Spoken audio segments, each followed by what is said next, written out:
Sudan में जारी हिंसा गृह युद्ध के बीच भारतीयों की सुरक्षित वतन वापसी तेज हो गई। ऑपरेशन कावेरी के तहत सूडान में रह रहे 56 गुजराती प्रवासियों को मुंबई के रास्ते अहमदाबाद लाया गया। सूडान में करीब 3000 भारतीयों के फंसे होने की आशंका है। भारतीय वायुसेना और नौसेना दिन रात रेस्क्यू ऑपरेशन में जुटे हैं।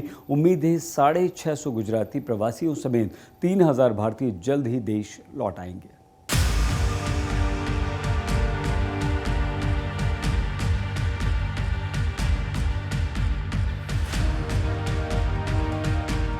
सूडान के गृह युद्ध से बचकर वतन लौटे भारतीय बेहद खुश हैं।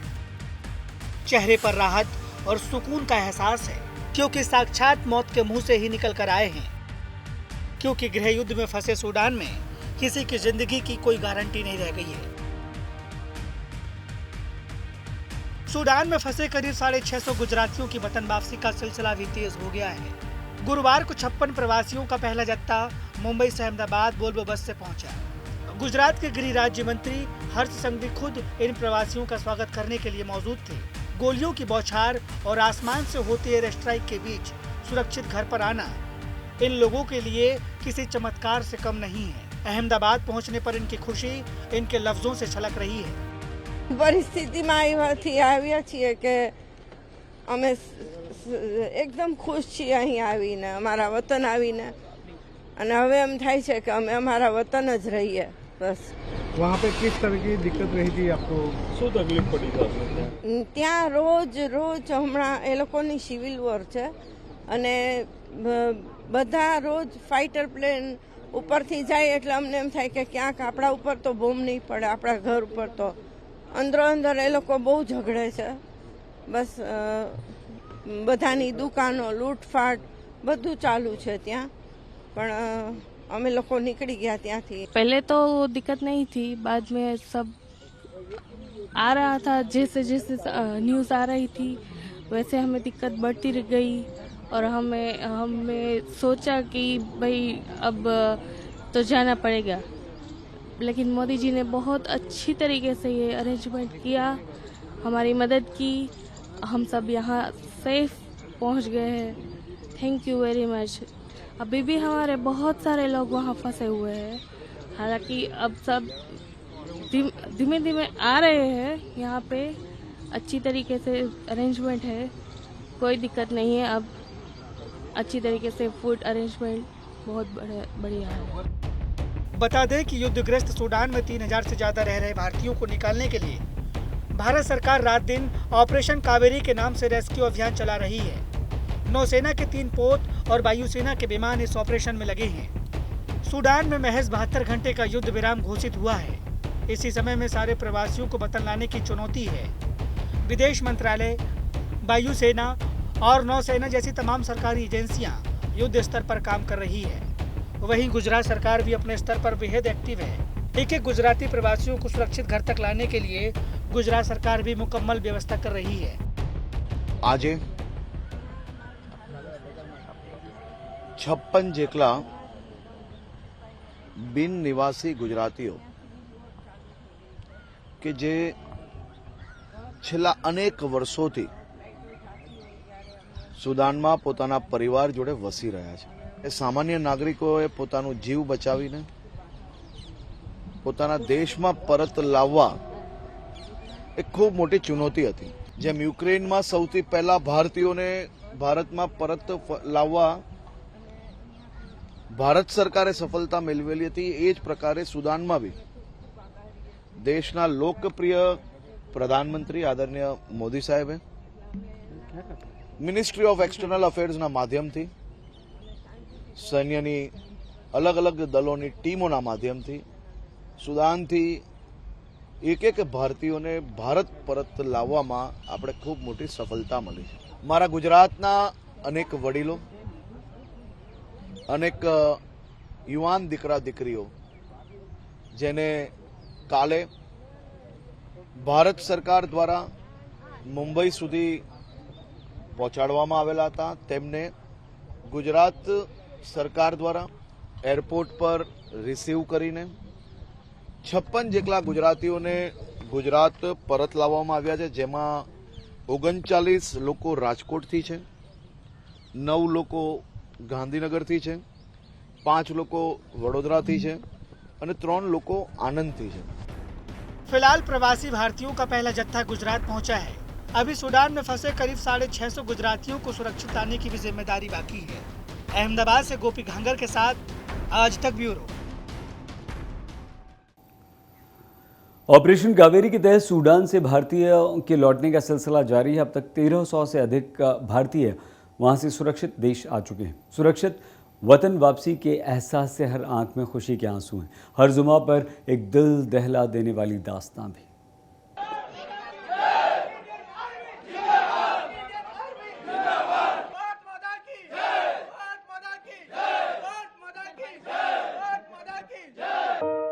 दिल्ली के बाद मुंबई से आई गुड न्यूज. दिल्ली में बुधवार को सूडान से निकाले गए 360 भारतीयों के आने के बाद भारतीयों का दूसरा जत्था गुरुवार को मुंबई पहुंचा. दूसरे दल में जद्दा से 246 भारतीय वतन लौटे. वतन लौटने की खुशी इनके चेहरे पर झलक रही थी. हमारा भारत देश महान है. हमारा नरेंद्र मोदी जीवे हो और हजारों साल जिए. भारतीय सरकार को धन्यवाद देते हैं. उसने सभी को आराम से ले आए. पूरी सगवड़ से खाना का पीने के. खुश है, जान बच गई हम लोग. खुश है, अपने घर आ गए जी. महसूस बहुत बढ़िया, अच्छा लग रहा है जी. सूडान में जारी जंग के बीच से आने वालों ने अपनी खुशी बयां की. साथ ही वहां के हालात के बारे में भी बताया. नहीं, बहुत खराब हालत है. खराब, इधर हालत बहुत खराब है. अब यहाँ आने के बाद कैसा लग रहा है? इधर से सब एकदम फाइन. सूडान में गृह युद्ध के चलते वहां रहने वाले लोगों की जान पर बनाई. ज्यादातर इलाकों में बिजली गुल हो गई और पीने के पानी का संकट खड़ा हो गया. इन सब के बीच गोलीबारी और फायरिंग ने लोगों को बुरी तरह परेशान कर दिया. सर, वहाँ की परिस्थिति तो ऐसी है कि पूरा ब्लैकआउट कर दिया उन लोग ने सूडान को. और क्या बोले तो नो वाटर है, नो इलेक्ट्रिसिटी, नो फूड. और बच्चों को बहुत दिक्कत हो रही थी. बच्चे बहुत रो रहे थे. कंटिन्यूसली फायरिंग चालू थी वहाँ.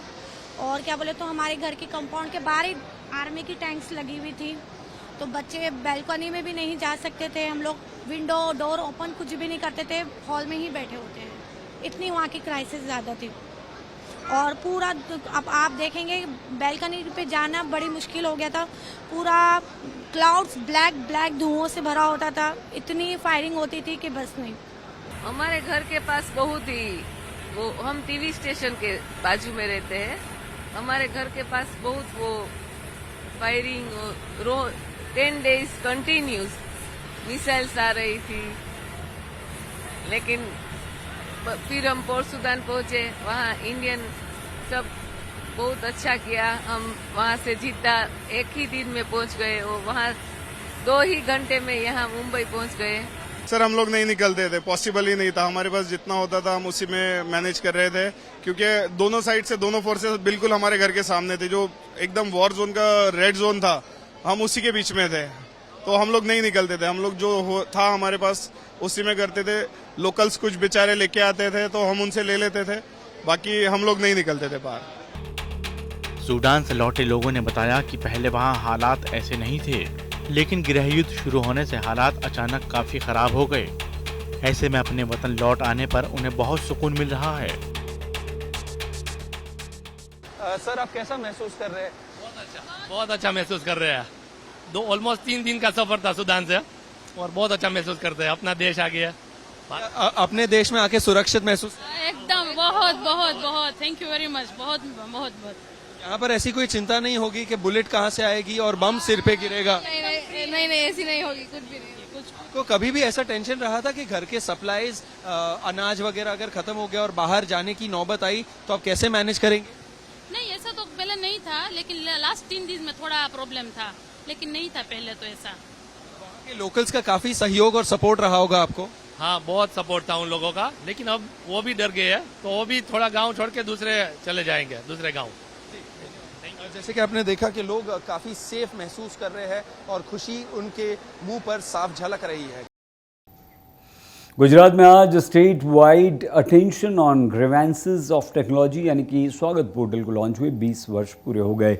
इस अवसर पर पीएम नरेंद्र मोदी ने अहमदाबाद में कार्यक्रम का वीडियो कॉन्फ्रेंसिंग के द्वारा संबोधित किया। मोदी बोली, स्वागत पोर्टल अपने उद्देश्य में सफल रहा। आपको हम बता दें कि इस पोर्टल को पीएम मोदी ने गुजरात के तत्कालीन मुख्यमंत्री रहते हुए लॉन्च किया था। इस पोर्टल के द्वारा पिछले 20 वर्षों में 5,63,000 से अधिक शिकायतें सुलझा दी गईं। यह कार्यक्रम यूनाइटेड नेशन के सार्वजनिक सेवा पुरस्कार से सम्मानित भी हो चुका है। मानहानि केस में राहुल गांधी के लिए कल का दिन महत्वपूर्ण है। गुजरात हाईकोर्ट में राहुल की याचिका पर कल सुनवाई शुरू होगी। इससे पहले गुजरात हाईकोर्ट के एक जज केस की सुनवाई से खुद को अलग कर चुकी है। साथ ही इस केस के साथ गुजरात कांग्रेस स्वयं को 2024 के अभियान के लिए भी तैयार कर रही है।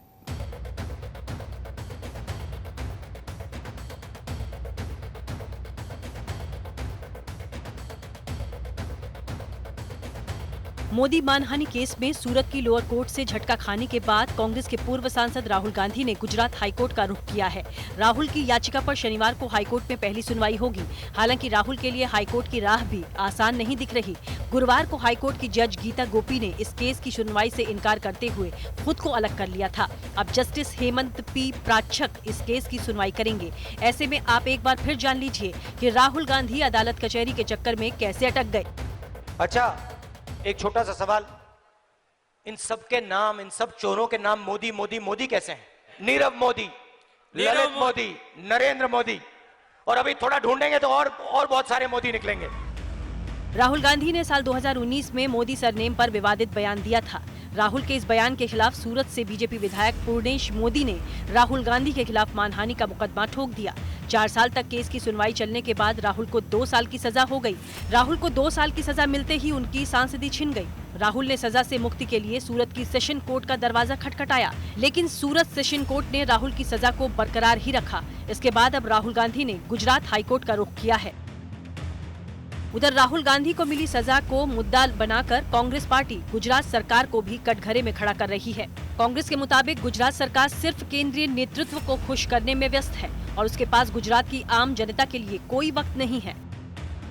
जनरल बात करता था एनी जगह माननीय अमितभाई जे रीते आखो लोक मंच प्रजाने आपवानी बात थई, गुजरात विधानसभा में कांग्रेस पक्ष ने पूरतो समय नहीं आपवानो, बोलवा नहीं देवाना, एना मुद्दाओं नहीं उठावा देवाना नहीं देवाना, पूरी हिटरशाही थी, तानाशाही थी, 156 बहुमती थी, एक खोटू गुमान અને અભિમાન લઈને બેઠેલી સરકાર, સમગ્ર સરકાર અને પ્રશાસન ઉત્સવ મહોત્સવમાં મસ્ત છે। પોતાના રાજકીય એજન્ડાઓ પાર પાડવામાં વ્યસ્ત છે અને સાથે સાથે આખી સરકારને તંત્ર ભ્રષ્ટાચારમાં મસ્ત છે। એવા સમયમાં સામાન્ય ગુજરાતીઓની પ્રજાના જે પ્રશ્નો છે, જે સમસ્યાઓ છે, જે ફરિયાદો છે, જે સૂચનો છે, જે રજૂઆતો છે, એને સાંભળવા માટે સરકાર પાસે નથી તો સમય, નથી તો સરકારની ઈચ્છા શક્તિ। गुजरात कांग्रेस 2024 की तैयारी में जुटी है, लिहाजा वो किसी भी मुद्दे को छोड़ना नहीं चाहती। 1 मई को गुजरात स्थापना दिवस के मौके पर पार्टी तहसील स्तर पर जनमंच कार्यक्रम करने जा रही है, ताकि जमीन पर उतरकर 2024 के लक्ष्य को साधा जा सके। आज तक ब्यूरो। कांग्रेस अध्यक्ष मल्लिकार्जुन खड़गे की जुबान कर्नाटक में चुनाव रैली में ऐसी फिसली कि एक बार फिर से वो सभी के निशाने पर आ गए। पहले उन्होंने पीएम नरेंद्र मोदी की तुलना जहरीले सांप से कर दी, फिर अपनी सफाई पेश की, लेकिन बीजेपी हमलावर है। गुजरात बीजेपी के अध्यक्ष CR पाटिल ने खड़गे के बयान पर उन्हें आड़े हाथों लिया। पाटिल ने सूरत में खड़गे के बयान पर तीखी प्रतिक्रिया व्यक्त की। आज कांग्रेस के नेता, कांग्रेस के राष्ट्रीय अध्यक्ष मल्लिकार्जुन खड़गे जी ने कर्नाटक में आदरणीय प्रधानमंत्री श्री नरेंद्र मोदी साहब के लिए असंसदीय शब्द का प्रयोग किया। उन्होंने कहा कि मोदी एक जहरी सांप है, जिसका जहर, जिसके काटने से मृत्यु हो सकती है, ऐसा शब्द प्रयोग उन्होंने किया। कांग्रेस जब सत्ता से दूर होती है, जब उन्हें दीवार के ऊपर हार दिखती है, तब ऐसे गाली गलौज पे उतर आती है। और इंदिरा जी का भी प्रकरण हमारे सामने, जब वो हार गई थी, सत्ता से दूर हो गई, तो कटोकटी लाकर भी उन्होंने सत्ता हासिल करने की कोशिश की थी। स्वागत गुजरात आज तक में एक बार फिर से आपका। गुजरात में मौसम अब बार बार अजब गजब रंग दिखा रहा है। कभी झुलसाने वाली गर्मी लोगों के पसीने छुड़ाती है, तो कभी रिमझिम बरसात और ठंडी हवाएं लोगों को हिल स्टेशन का एहसास दिलाती हैं। कुछ दिनों की भीषण गर्मी के बाद कई इलाकों में फिर से बारिश हुई। हर तरफ मौसम सुहाना है। मौसम विभाग के अनुसार ये राहत 3 दिनों की है।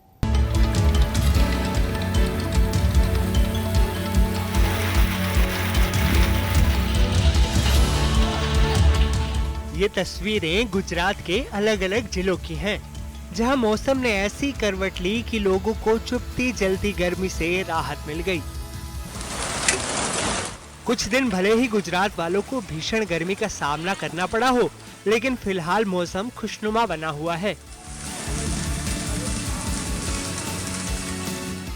मोरबी पर मौसम की मेहरबानी देखिए, झमाझम बारिश हो रही है।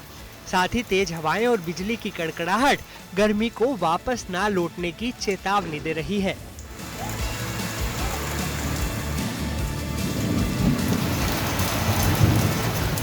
जामनगर में भी मौसम के मेघ जमकर बरसे और पूरे शहर में गर्मी की भड़ास को ठंडक में बदल गए। हालांकि घर से बाहर निकले लोग खुद को बारिश से बचाते दिखे।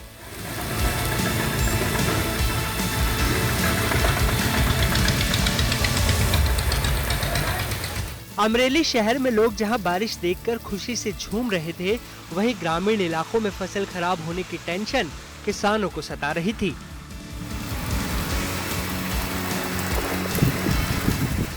उधर कच्छ में बारिश के साथ ओले और तेज हवाओं की दादागिरी दिखाई दी, जिसे लोग अपने कैमरे में कैद कर रहे थे।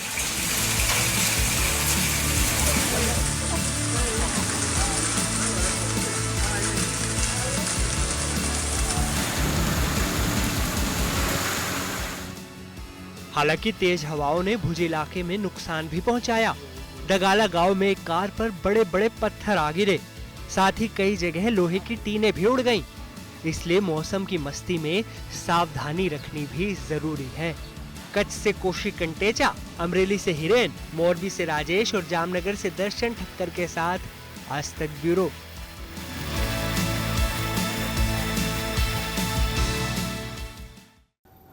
स्वागत आज तक गुजरात में एक बार फिर से आपका। 4 धाम यात्रा पर जाने वाले गुजरातियों को अब भाषा की समस्या का सामना नहीं करना पड़ेगा। तीर्थ यात्रियों के लिए उत्तराखंड की सरकार ने कई भारतीय भाषाओं में निर्देश दिए। पहले ये निर्देश सिर्फ हिंदी और इंग्लिश में होते थे। अब तीर्थ यात्रियों को अपनी मातृभाषा में ज़रूरी संदेश और निर्देश मिल सकेंगे।